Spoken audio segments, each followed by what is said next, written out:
আজকে আমরা অত্যন্ত আনন্দিত, উৎফুল্লিত। আজকে তারেক রহমানের বাংলাদেশ আমাদের অত্যন্ত আনন্দিত। তারেক রহমানের রাজস্বী প্রত্যাবর্তনের নজিরবিহীন ঘটনা। পুরো সড়ক জুড়ে লাখো লাখো মানুষের ঢল, হাত নাড়িয়ে নেতাকর্মীদের সঙ্গে শুভেচ্ছা বিনিময়। ৩০০ ফিটের রাজকীয় সংবর্ধনা অনুষ্ঠানে তারেক রহমান। তীব্র শীতেও কানায় কানায় পূর্ণ গোটা এলাকা। দীর্ঘ ১৭ বছর পর মঞ্চে দাঁড়িয়ে দিলেন ভাষণ।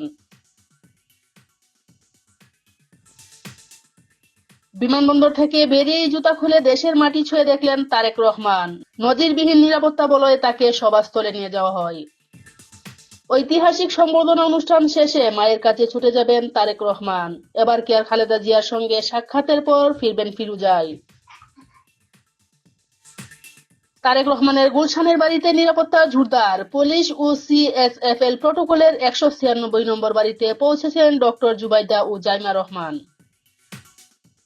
আন্তর্জাতিক গণমাধ্যমেও তারেক রহমানের স্বদেশ প্রত্যাবর্তনের খবর। ভারতের সংবাদ মাধ্যমে তুলে ধরা হয়েছে বিএনপির ভারপ্রাপ্ত চেয়ারম্যানের রূপরেখা। রাজনীতিতে নতুন মোড় বলেছেন বিশ্লেষকরা।